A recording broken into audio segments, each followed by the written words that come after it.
Well, a very good morning, everyone. Welcome to Bible Connect, week 20.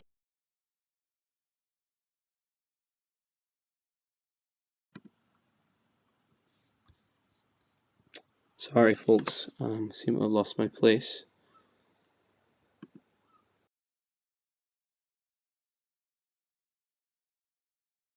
Week 23, day one. Of course, week 23, day one.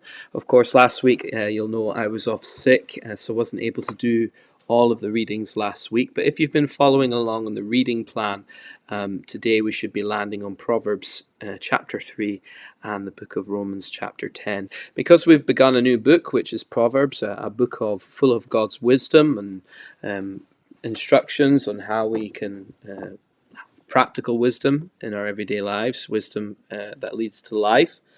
I'll put up a new video from the Bible Project guys on the Bible Connect webpage, so do check out that video just to give you a good overview of the type of genre that we're reading today.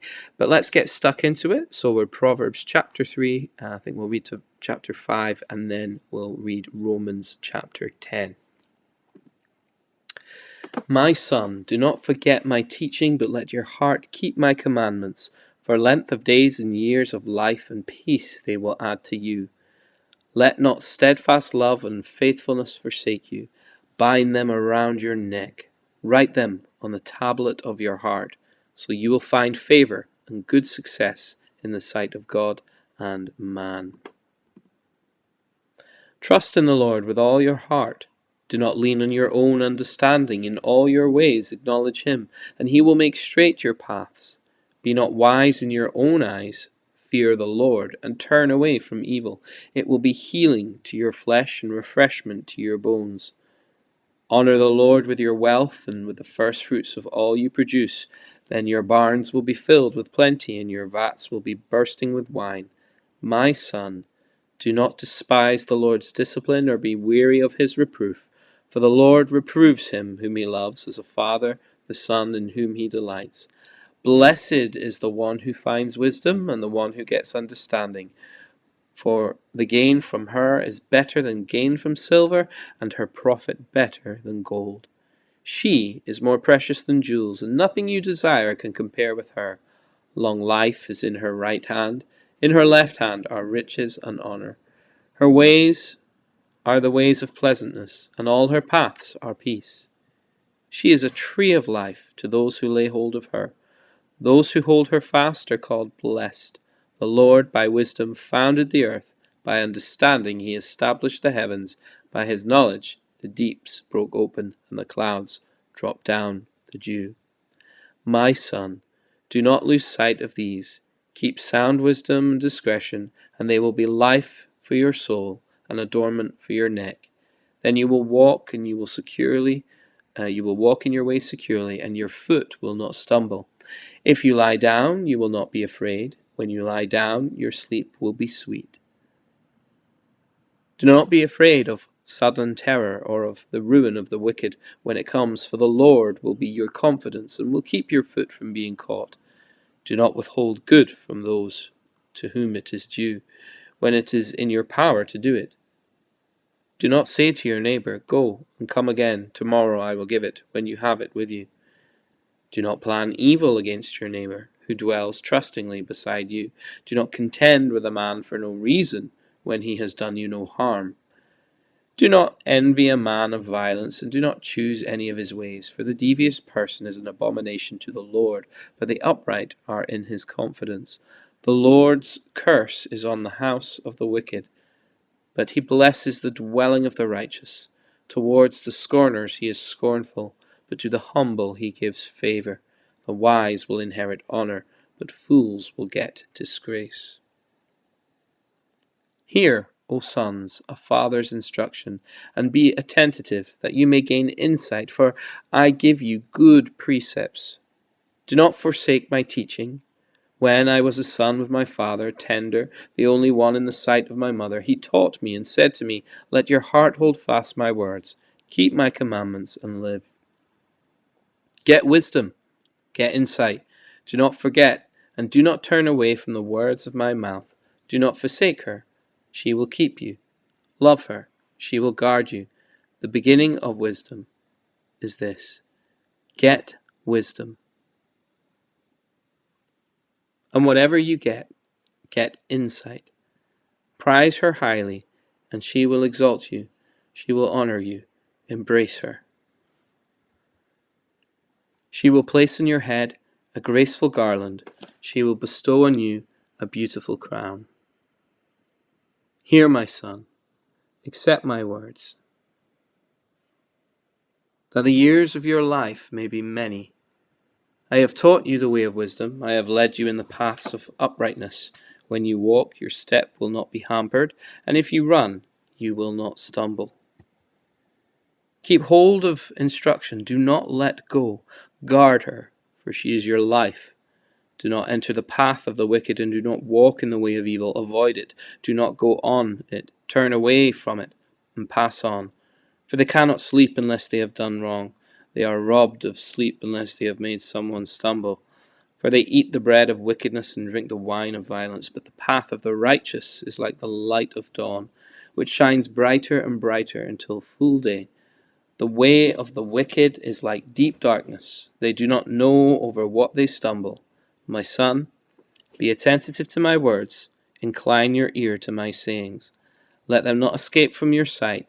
Keep them within your heart, for they are life to those who find them, and healing to all their flesh. Keep your heart with all vigilance, for from it flow the springs of life. Put away your crooked speech, and put devious talk far from you. Let your eyes look directly forward, and your gaze be straight before you. Ponder the path of your feet, then all your ways will be sure. Do not swerve to the right or to the left. Turn your foot away from evil. My son, be attentive to my wisdom. Incline your ear to my understanding, that you may keep discretion, and your lips may guard knowledge. For the lips of a forbidden woman drip honey, and her speech is smoother than oil, but in the end she is as bitter as wormwood, sharp as a two-edged sword. Her feet go down to death, her steps follow the path to Sheol. She does not ponder the path of life, her ways wander, and she does not know it. And now, O sons, listen to me, and do not depart from the words of my mouth. Keep your way far from her. Do not go near the door of her house, lest you find your honor to others and your years to the merciless, or lest you give your honor to others and your years to the merciless. Lest strangers take their fill of your strength, and your labors go to the house of a foreigner. And at the end of your life you groan, when your flesh and body are consumed, and you say, how I hated discipline, and my heart despised reproof. I did not listen to the voice of my teachers, or incline my ear to my instructors. I am at the brink of utter ruin in the assembled congregation. Drink water from your own cistern, flowing water from your own well. Should your springs be scattered abroad, streams of water in the streets. Let them be for yourself alone, and not for strangers with you. Let your fountain be blessed, and rejoice in the wife of your youth, a lovely deer, a graceful doe. Let her breasts fill you at all times with delight. Be intoxicated always in her love. Why should you be intoxicated, my son, with a forbidden woman, and embrace the bosom of an adulteress? For a man's ways are before the eyes of the Lord, and he ponders all his paths. The iniquities of the wicked ensnare him, and he is held fast in the cords of his sin. He dies for lack of discipline, and because of his great folly, he is led astray. Now, of course, the Bible condemns the practice of adultery, and of course Proverbs is forbidding a young man to be seduced by an adulteress, but the point here is actually that the adulteress represents folly and foolishness. So if wisdom is represented as this beautiful woman, which you'll find in later chapters, and wisdom is to be desired and pursued, then folly is to be avoided. So both wisdom and folly are given the kind of personification of a beautiful woman and an adulteress to be avoided. So bearing in mind that this is a father advising his son on how to pursue wisdom and avoid folly. But let's now read Romans chapter 10. Brothers, my heart's desire and prayer to God for them is that they may be saved. This is speaking of the Jewish people whom Paul loves. For I bear them witness that they have a zeal for God, but not according to knowledge. For being ignorant of the righteousness of God and seeking to establish their own, they did not submit to God's righteousness. For Christ is the end of the law for righteousness to everyone who believes. For Moses writes about the righteousness that is based on the law, that the person who does the commandments shall live by them.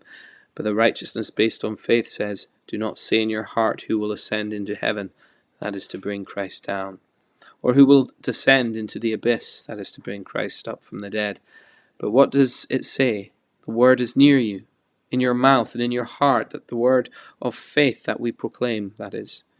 Because if you confess with your mouth that Jesus is Lord, and you believe in your heart that God raised him from the dead, you will be saved. For with the heart one believes and is justified, and with the mouth one confesses and is saved. For the scripture says, everyone who believes in him will not be put to shame.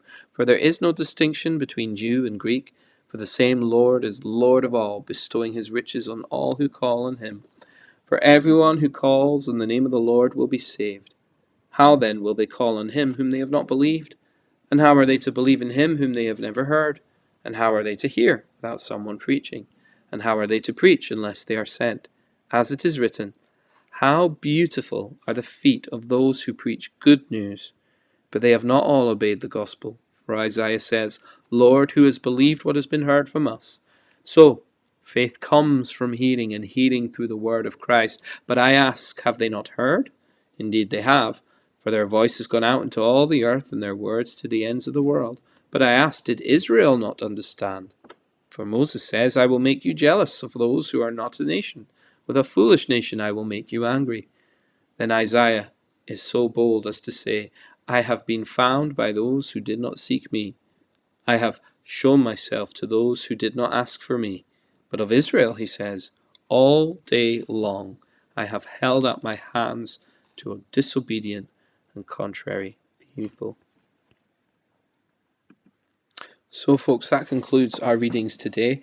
Paul is obviously concerned for the nation of Israel, his Jewish brothers there, because as far as he's concerned, in rejecting the Messiah, if they're rejecting Jesus as their Messiah, then how are they going to be justified in God's sight?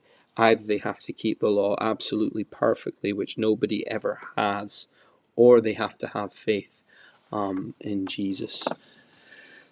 So, folks, that concludes our readings today. My voice is a little bit dry, so I am not going to say much more, but if you have any questions, do send them to me. And if you're tuning in from another country or around the world, we'd love to hear from you. Do send us a message. You can get in touch with us through the Bible Connect website. God bless.